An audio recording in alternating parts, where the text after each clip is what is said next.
Welcome to another Forensic Happy Hour. Obviously, there could be some video problems, there could be some sound problems. That's kind of typical if you guys actually watch this. But we have Lee Whitfield today, so it should be a fantastic conversation. I don't know, about anything, maybe nothing, maybe something. So it'll be good. So make sure that you not only subscribe to this, watch it, replay it, send it to your friends, your family, everyone else, so that we can continue to grow this. So without further ado, we'll bring it on here with the famous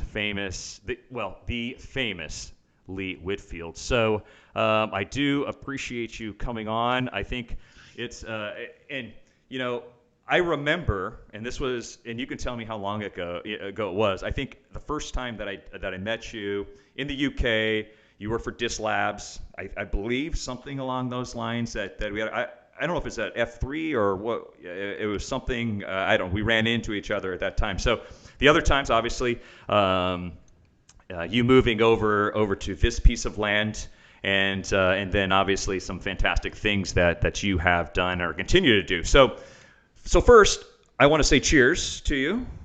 We do this. Fantastic. Thank you. And so. Let's start it out this way, is that tell everyone, I mean, you don't have to, everyone knows you. Who's Lee Whitfield? Wow, deep philosophical question to start with.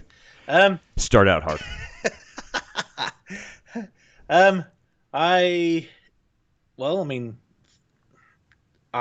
Right now I work for SANS, helping them to develop classes and all that kind of stuff. I also teach for SANS, which I just got finished teaching a class today, actually, to a bunch of teenagers in the UK.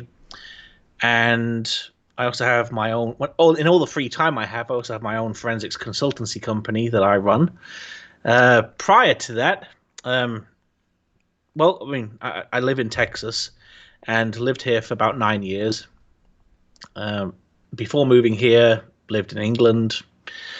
Worked for Disc Labs for about 1.5 years. Before that, worked for a company called Zentech. Before that, worked for a company called Sci4. And cut my teeth doing forensics when probably about 95% of the cases that I worked on at the time back in the UK were law enforcement cases. And yeah, that's. I mean, when you were working and starting out doing the forensic stuff, was it like on zip drives and stuff like that? No. I've not been doing it for that long. I mean, come on. No. So no, I could say I know that I did.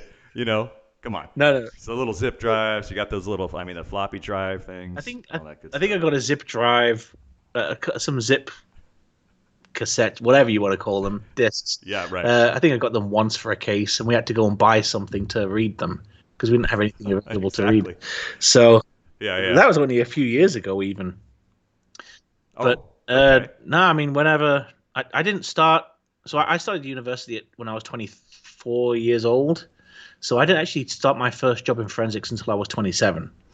So I was quite a late comer to the field at that time, and started my first job before I'd even graduated from university. So that was pretty cool.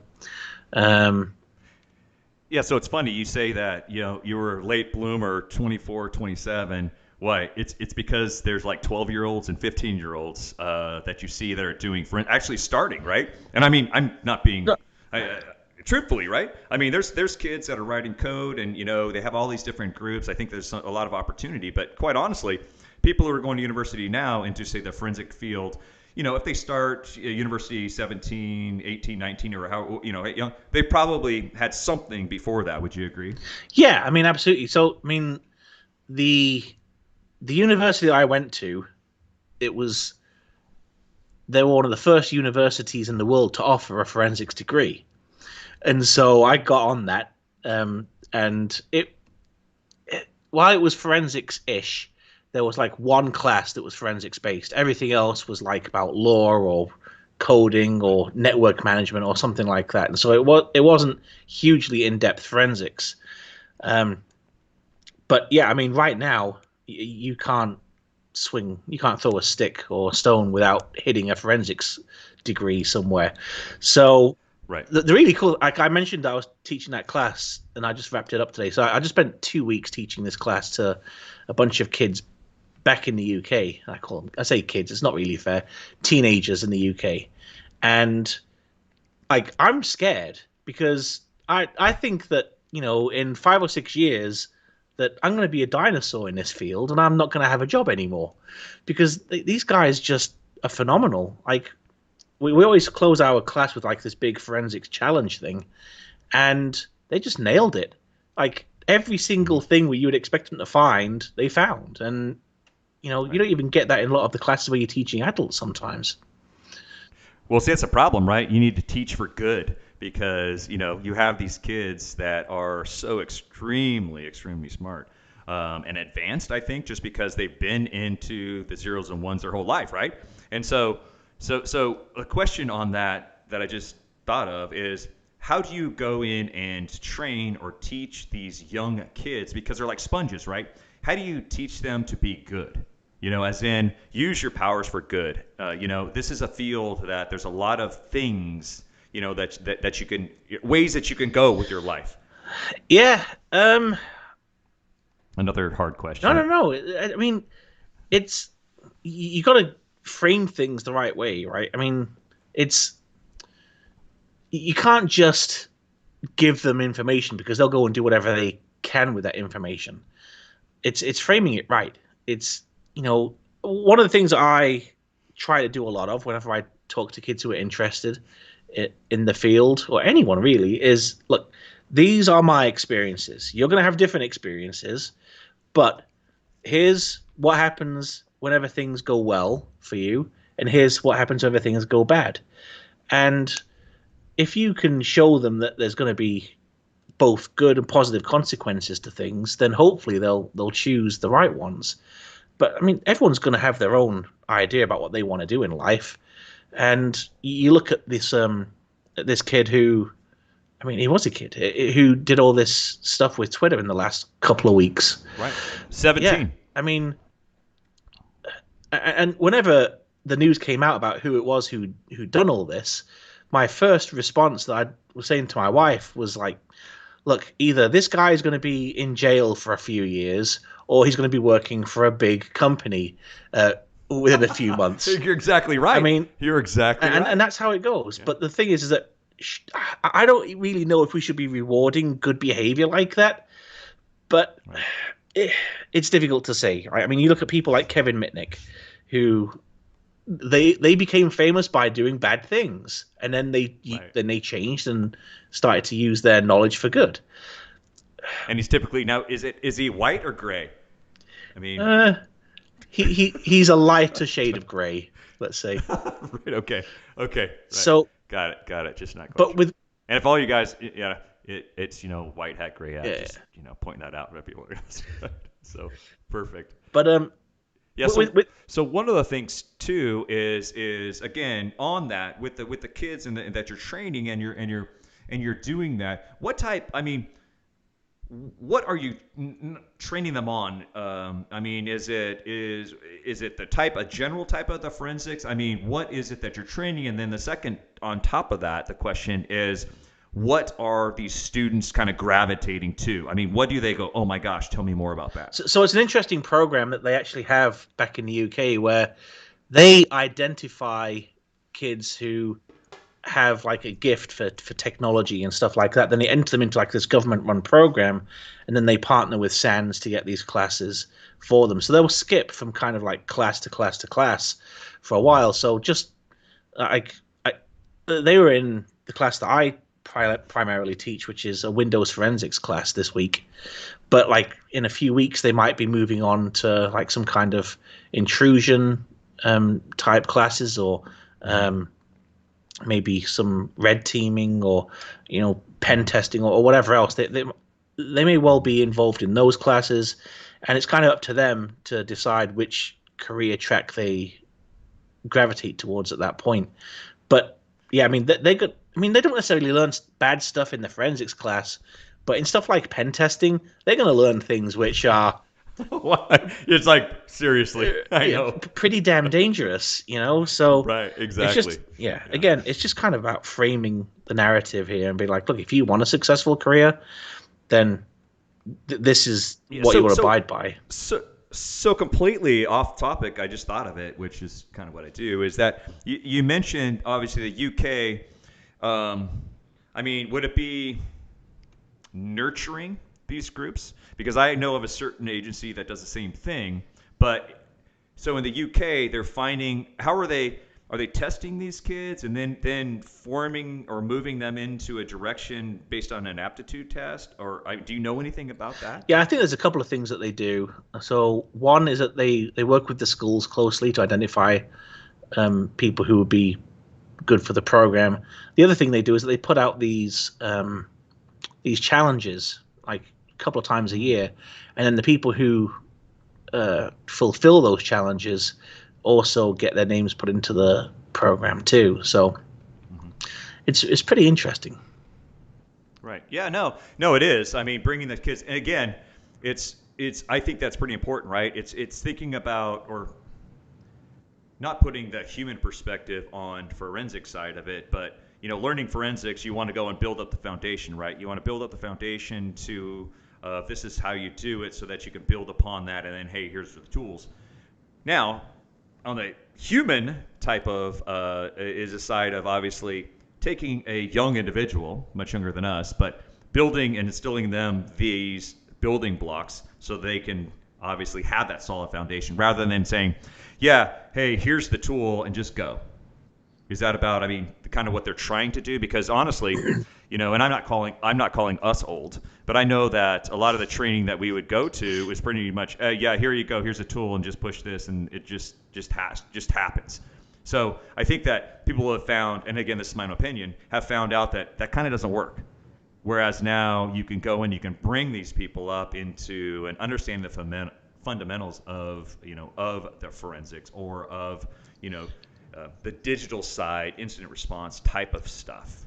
Does that sound about right? Yeah, I mean, and that's one thing that you're going to find regardless of the age of the people, because I mean, you've probably seen the same thing, right? There's always people who even getting into their 40s and 50s who are saying, look, I've always thought about getting into forensics, but I don't really know how to do it or whatever else. And so, yeah, I mean, I see, I've even just seen this today on Reddit, even where people are like, okay, yeah, look, you can try and take this class and do this exam and whatever else. And it's like, well, that particular class I already know is going to teach you how to use this piece of software, and that's Right. it. Yeah. And Right. you might get a certification from it, but I tell you that if your resume comes to me and I look at it and I say, oh yeah, you've got this certification, but this person has this certification, I might be tempted to look at the other one instead because I know it's going to be more well-rounded and not tool specific. But Right. I mean, I think it goes deeper than that. I mean, you got to have you got to try and instill a passion for this kind of thing, because Yeah. I mean, forensic. Yeah. I think that's the biggest thing, right? Oh, I mean, I've seen people get burned out very quickly in this field because they jump in and they're like, "Hey, let's go," and then after they spend the first 6 weeks away from home on an incident response job, they're like, "Man, this kind of sucks after all." Right. Or I mean, it's tough, right? I mean, I try to think of a way to kind of phrase this, but you need to find that balance. Like, yes, absolutely instill in them that desire to go and do the work, but also kind of also rein it in a little bit and be like, look, just so you know, these are the things you're going to experience. Now, there's upsides and downsides to every field that you're ever going to work in, but I'll tell you up front, this is what's good about this. This is what's bad about it, and Right. yeah. So if you look at it, if you, I mean, I'm sure there's numerous, 1, 2, 3, 4, 5. So what are say the top three with people starting out into doing digital forensics or incident response? Well, I mean, what are the top three things that they need to do to get into the industry, foundationally to go in and they want to do this for the rest of their life? I mean, what advice do you have? Well, I mean, acquire knowledge first of all, because I'll tell you that I've seen this growing trend where people want everything kind of given to them, and it's like, look, I want to do forensics. This is my dream. How do I want you to hire me. Well, that's fine, but you don't even know how to. If I asked you to do something basic on a computer, you don't know how to do it. Knowledge is always going to be number one. But it's not just about the knowledge; it's also the practical side of it too. It's like one of the things. Like every interview that I've ever conducted, I've had a computer in the room, and I've just slid the computer over to them and said, "Okay, show me what you would do to remove the hard drive." I know. Hey, create a folder on the desktop. That gets them out pretty quick. Yeah. Yeah. Show me where the Windows folder is. Things like this. It's honestly, I'm being serious. I mean, there's been people in training that you're like, okay, hey, for the first thing we need to do, because we're going to take the evidence that we're going to use for the course, and we're going to put it onto our desktop just so we have access to it. So everyone, right click on the desktop and create a folder called evidence. Yeah. Huh? So honestly, again, it comes down to the basics, right? And I think that's what a lot of, hey, let's start here instead of, because I think that, again, my personal opinion is that training originally, and it has changed as it was kind of like by a fire hose, right? Because one, that you're in the industry, you just better know. You better know, or you know what, here, I'm going to give you this, and you better figure it out. Versus if you look at the university or the different programs or starting someone here and building them up to where you want them to be, obviously that's different, I think, as in the training side of it. Yeah.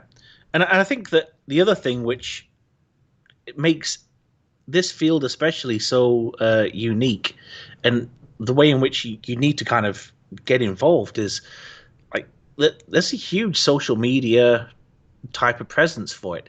So like you can get on Twitter and you can follow top people in the field and interact with them, ask them questions, and more than often they'll respond to you, right? I mean, there's that, and there's in the last few months, the number of different forensics YouTube shows and stuff which have shown up, it has exploded. And so people can go, and if you can show that you have a continuing interest in this stuff and it's not just a pipe dream, then people will take you seriously, and they will feel like, yeah, this person wants to learn, they want to grow, so let's bring them on. So let's now I'm going to go on. You completely led it, and I didn't tell you what to say on that. Is the whole obviously because of the situation that everyone's in, right? Is everything's kind of gone online, right? So you have social media versus how virtual stuff, and you have virtual conferences. And so, I mean, your opinion on, I'll give you my opinion on, say, the summit, right? Mm-hmm. The DFIR summit that was there.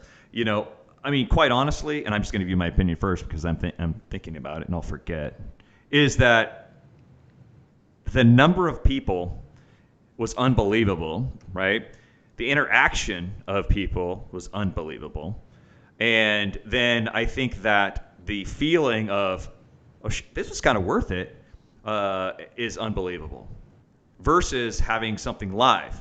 Now, is that a detriment to having it live? And I've talked about with several other guests about, okay, let's do kind of the hybrid approach. Let's do this type of virtual. And honestly, I think that that's the way it's going to move. But you're exactly right, because on the social media side of it, I think that people want to be more accessible? Is it because they're craving attention? Is it because I want to make sure that I can reach out to that? And I hope it continues, because I think that it's one of those ways that people are finding out that people are human and they're actually real people. Yeah. So I think there's a couple of pieces to that. Is that once, so we talk about the summit. So once we saw how many people, I mean, we had 21,000 people or something register for that event in the end, which is astonishing. Now, I don't know how many people exactly showed up for I it. think it's just because of you. Yeah. But I think that there's, I mean, at some point we had like, I think 7,000 people sitting in like one talk or something like that. It's just astonishing.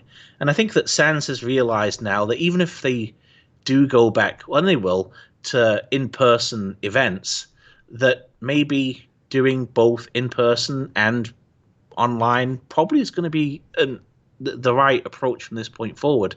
Now, I can't say for sure. I mean, I don't speak for SANS. I work for them, but it's whatever. But I suspect that's how it's going to work out. But and as much as I like the online type of thing, I still crave the in-person stuff, because like there's just people who I look forward to seeing, and I only will see them at certain events throughout the year. And I think that there's only so much you can do online to generate relationships and to talk to people who are in the Would field. you agree, though, is that, I mean, you have people, and Brian, he brought this up, the same thing, is that because he and I are kind of introverts in some of those things, and, I'm sure exactly, it's funny. It was completely tongue-in-cheek just for him. But here's the thing, is that now you're catering to two people, right, or two different groups of people that you have that are, and he brought this up, is that they're the people in the back of the room like going, gosh, I really need to answer this. I'd love to. I have to ask this. I really, really do. But they won't, and then, hey, I'm not going to go and ask the instructor after it because there's too long of line. I don't want to stand up. I'm embarrassed. Whereas now you take this approach to it and have the hybrid.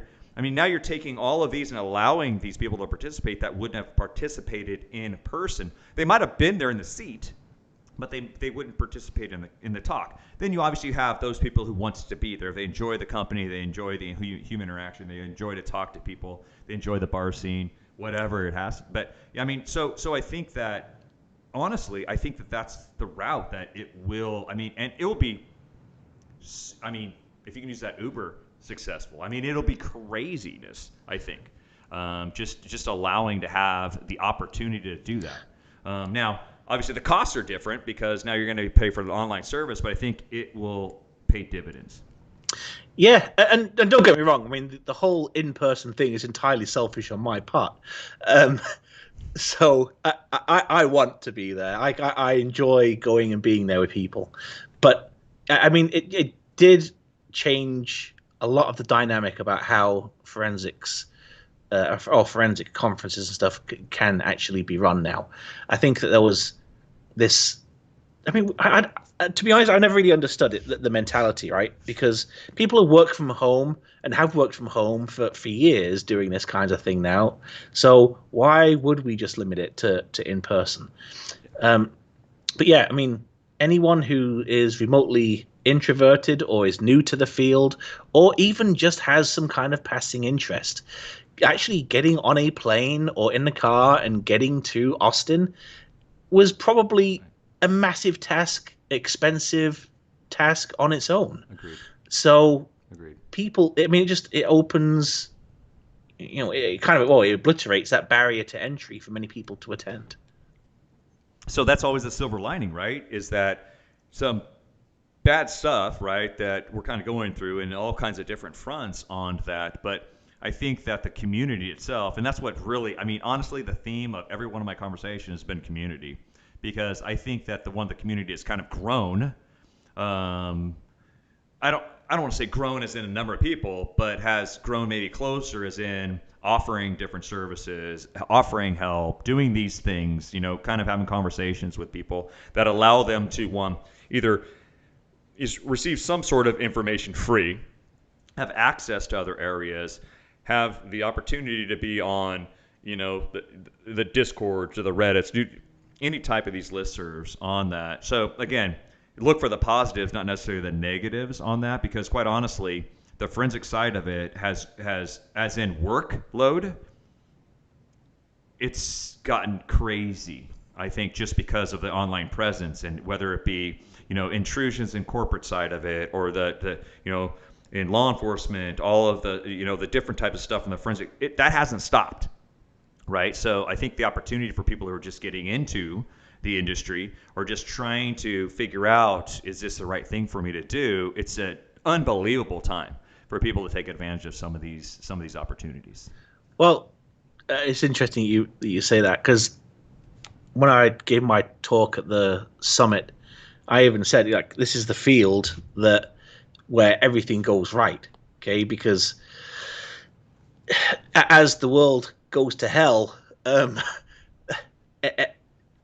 there's more work for us to do. Like I mean, forensics professionals, for a large part, have never been in such a better position as they are right now.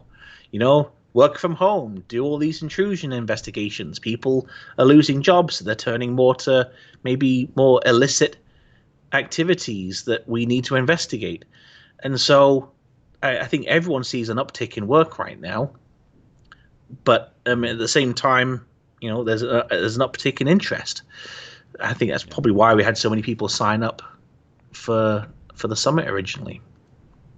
Right. Well, it was free, right? And obviously it's a great organization, and people are like, hey, I actually can go to this, and just like you said, I don't have to fly to it, don't have to pay to it, and I can have all the great and the interaction that that you would maybe have in person. Obviously, not that human contact, but actually the training that you're able to go to it. And the thing is that you can go, dude, I can go to every class, right? You can replay it. You can do all this other stuff. You can have all this other types of items on it. So before I go on to the next one, because I don't want to move this, so I always ask this. So in your forensic experience, the stuff that you've done, what can you give to someone that's doing, say, an exam? It doesn't matter, what medium, whether it be networks, computers, phones, whatever.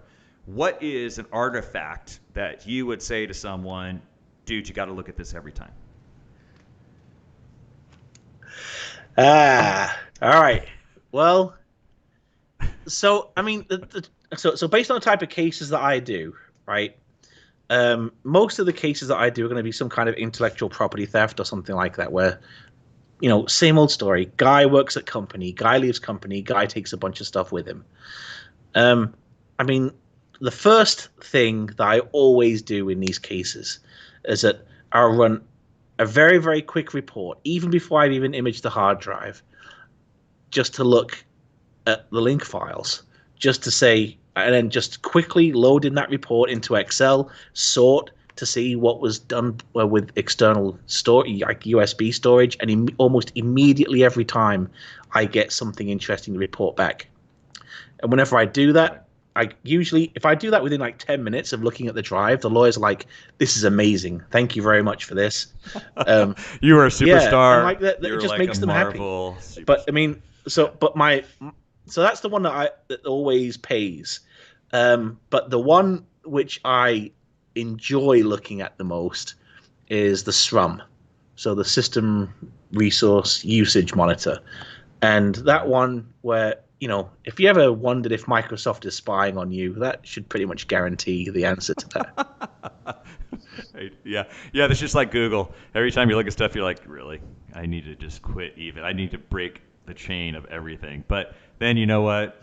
Everything just sucks because you're just so, I mean, conditioned right now, conditioned on all of those other things. And you kind of just like, yeah, I just gave up on all that other stuff. So I like that one. That's a very, very good one to freak everyone out. So make sure that you're looking at that. So tell me about your DFIR for good stuff, because I mean, in going through that and talking about it, I think that one, like we've been talking about, kind of the perfect time type of thing of it. So give me your this is why it's so bitchin' type of thing. Well, we kind of covered some of this already, because like I said, as things go bad, our field kind of goes up and increases in, you know, in everything. So most people in the field, I would imagine by this point, are paid well. They're pretty comfortable. Um, you know, everyone has got pretty much everything they probably ever wanted out of their career, especially when you get to like our ages, right? And Thank you for bringing that up yeah, again. I've yeah, done it yeah, several yeah. times. Oh, well, it's just a bit of revenge, really. Um, I think you might be a little bit older, even. So, I think so. Even better. I'll make sure you come back. so, I mean, for me personally, right? I've worked several years in England. I've been able to come to the States and work several years over here. I live in a good area. I've been able to raise my children, and just basically have, the life that I want. But looking around, I see that's not the case for everyone, and there are travesties of justice all the time. And I was just reading something else just today, about how someone was sent to prison for something they didn't do, based on some evidence which was, um, not, what's the word I'm looking for? It's not misdiagnosed, but the evidence was used for something it shouldn't have been used for, and so yeah, Represented misrepresented, incorrectly. yeah. And so those things really, they have a couple of effects on me. They make me very angry when I hear about them, and then they make me feel ashamed, because it's like, well, people who do this, we need as a community to say, no, look, this isn't right. But then at the same time, a lot of these people, they can't even afford their own attorneys, never mind their own forensic examiner. And so if they get assigned a public defender, I mean, I can't say for sure, but I know there are several who are just like, okay, this is just another case. I need to get it over with. We'll have them plead to something, and then we'll just move on with the next thing, which is not right. Um, if if we're willing to get out there and do something to help, offer pro bono work, or even just offer, just, yeah, I can look at this quickly and give you some idea about whether it's worthwhile investing in someone taking a closer look at this data. Just anything like that is going to go an extremely long way, because people's lives are actually being ruined by this kind of thing. And I always go back to the same example, right? Julia Mero, because of one thing that somebody testified to in court, which was not factually accurate. She had several years of battling in court, and then even after that, she had to plead to a lesser thing in order for the whole issue to go away. And even now, she's not allowed to do the thing which she loved to do anymore, which was teaching, because of some silly thing which someone said in court one time. So we just need to be prepared to help. We're not just prepared, but probably go actively looking for these situations. So to get serious on that, because I 100% agree with you, but think of it is what do you say? I mean, how do you go in and talk to? Because always, obviously there's um, a, a law enforcement versus defense type of thing. Is that, you know what? If you do that, you're such a dick to try. So I mean, what can you tell to people that say are either law enforcement or ex-law enforcement that are doing the forensic stuff in the community now to help them get over that? It is a tough one, because I've seen that too. I mean, there's certain groups that I know as a forensic investigator I can't be a member of because I've done defense work. And but the thing is that there's a few things, right? And we're not going to solve this in a very quick Come on, in a come very on. quick We can conversation. still do this because although I need another beer, but yeah. But it there is. I mean, there is that stigma attached to people who work on defense, and I've never really understood it because we we live in a society where we have the adversarial um, legal system, and everyone is entitled to whatever defense they can have. Now, if we didn't have that, I mean, we'd have even more people going to prison for crimes they hadn't committed. And if people want to say, well, such and such doesn't deserve to be defended, we're making a snap judgment on that person, or maybe a well-informed judgment. It doesn't matter. But the fact is, they're entitled to it. And it, I think that there's also fear involved that maybe we didn't do our job correctly. What if he pokes a hole in something that we've proven to be, or that we think is solid, and it means that this person who we believe is guilty goes free? Well, I mean, this is going to sound really heartless, but it's not my fault. If I get defense work to do and you haven't done your job correctly, then I'm going to point that out. But I'm going to point that out if I'm on I worked on the prosecution for 5 years in England, and I did the same thing to defense investigators. I do the same every day whenever I do civil cases. It's just what it is.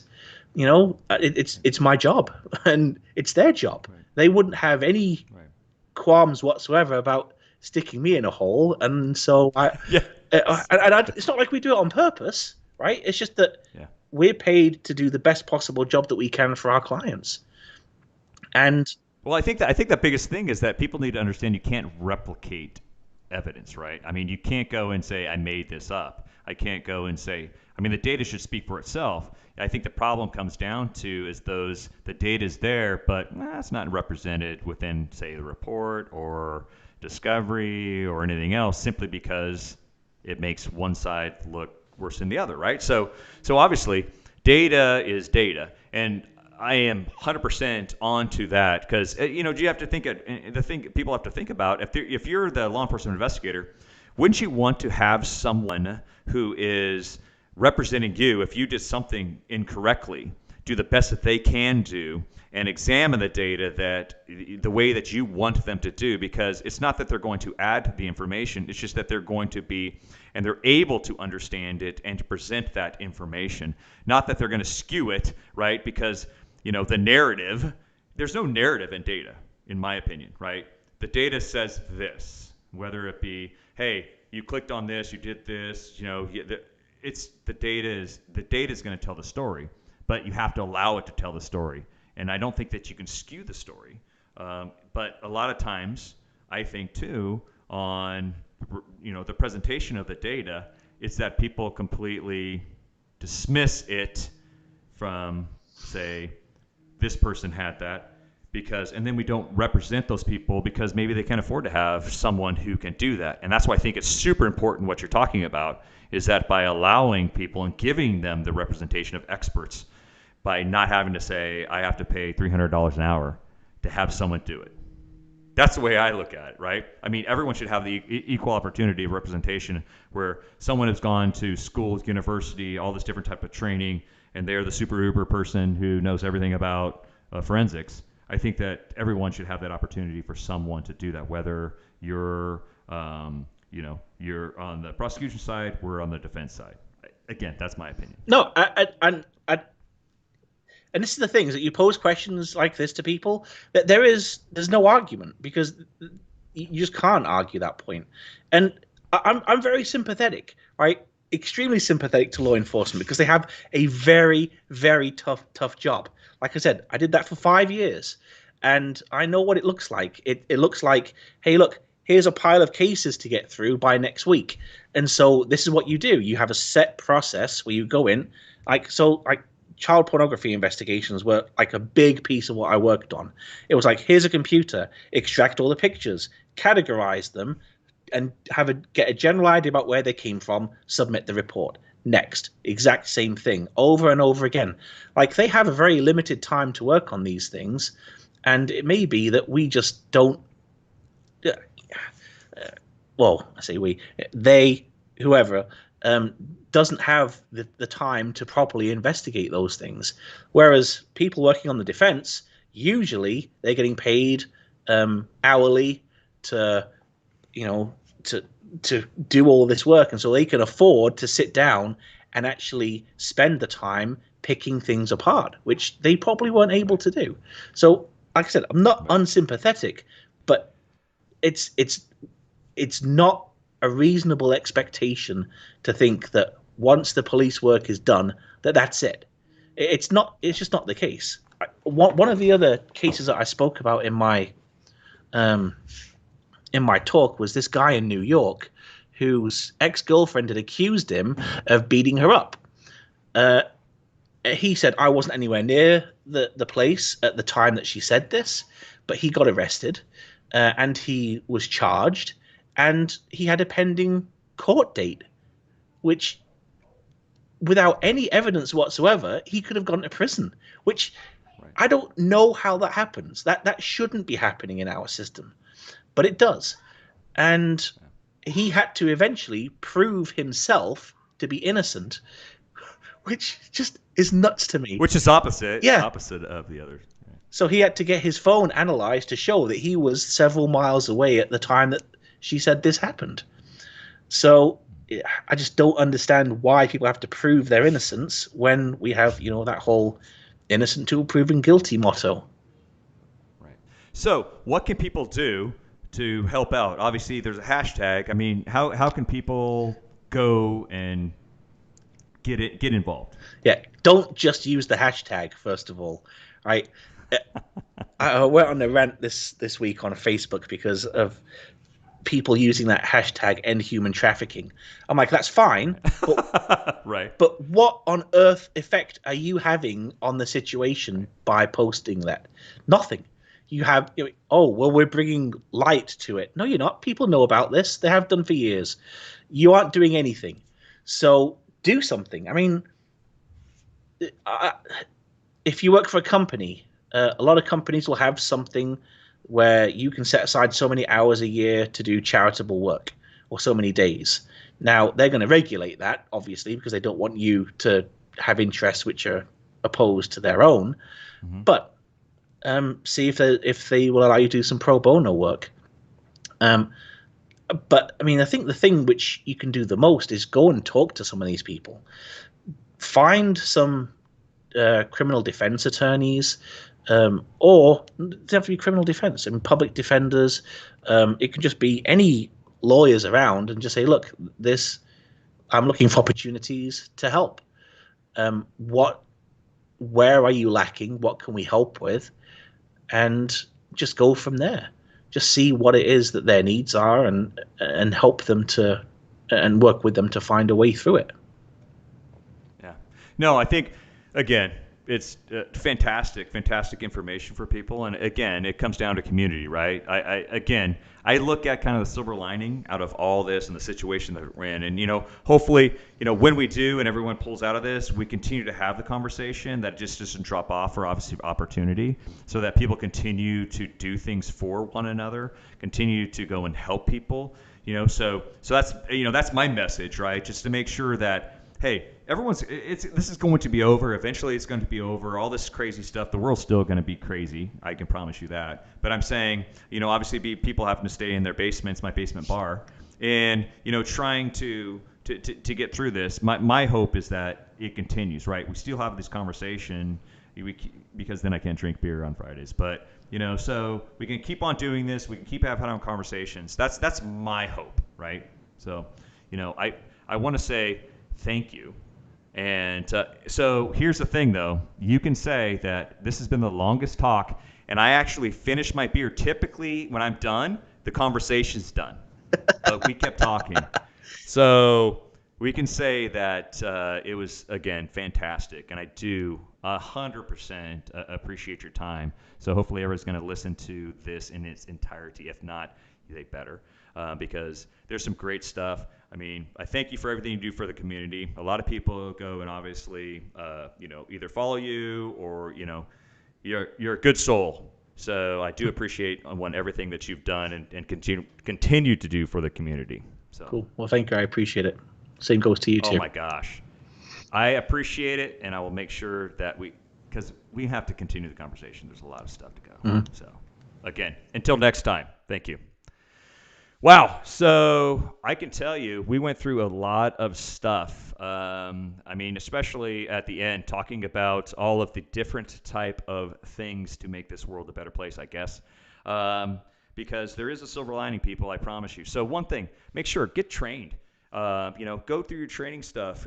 Start out. If you're going to start out into, whatever you're doing in the DFIR stuff, start with the basics. There's so many classes out there. There's free classes out there. Try to get kind of a foundation on it, and then kind of pick the path. But make sure your path is obviously for good. So always looking to make everything better. So thank you guys. Remember, you can go in and you can watch this if you don't want to see our faces, which is typically what people don't want to do. You can listen to them on different podcasts or any podcast that you have on your phone, and then you just have to listen to us. So I appreciate everyone's time. Next week we'll be back again. So look Monday, Tuesday to see who that guest will be. It's always a surprise for me, just like you. So again, thank you guys.